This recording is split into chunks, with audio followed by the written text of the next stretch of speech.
Welcome back to Yankee Chronicle. Joining us next, Ray Martin will tell us about the plans for the 2021 Warner Fall Foliage Festival. The history of the festival for the 74 years, has been to fund community organizations and things. So last year we dedicated all the profits that we could make through this very limited festival. Nothing on site, nothing here.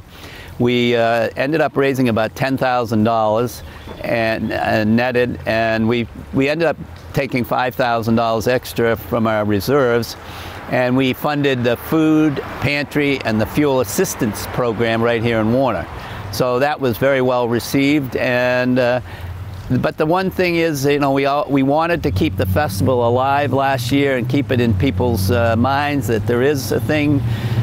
So when we did get started back up, that we wouldn't be looking back 2 or 3 years. We're planning on having a festival with one exception. We might not have the parade that is a part of Sunday's activities, but have as many of the activities as we can get people to come, because the crafters are all interested in coming because they've been shut down for a year.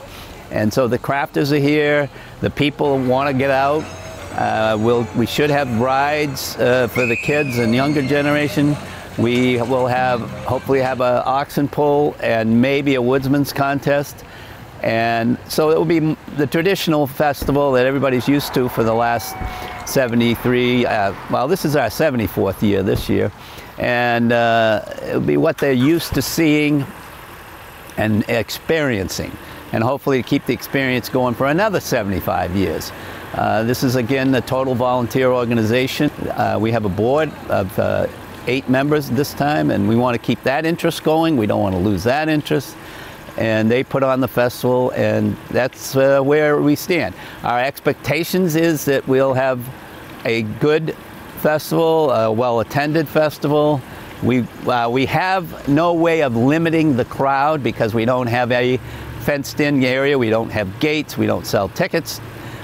We just sell parking tickets. But so it would be very difficult if any kind of limits are reinstated as to the size of gatherings. So we'll see.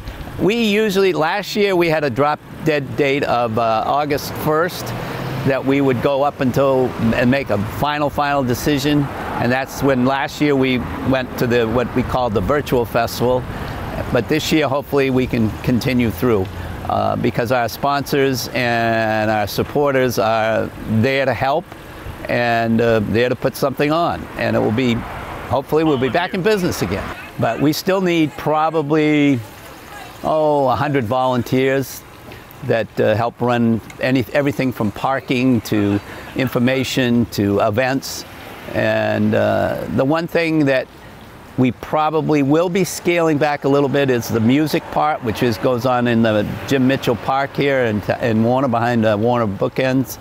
The Main Street Warner puts on, and we'll have some events there, but it might not be as, there probably won't be a big headliner at this time, because that, again, is that stage down there at Warner, Main Street Bookends in the back is run by Main Street Warner, and you know, we have to acquiesce to their wishes, which they've been a great supporter, and we want to support it they'll help support us in any way they can.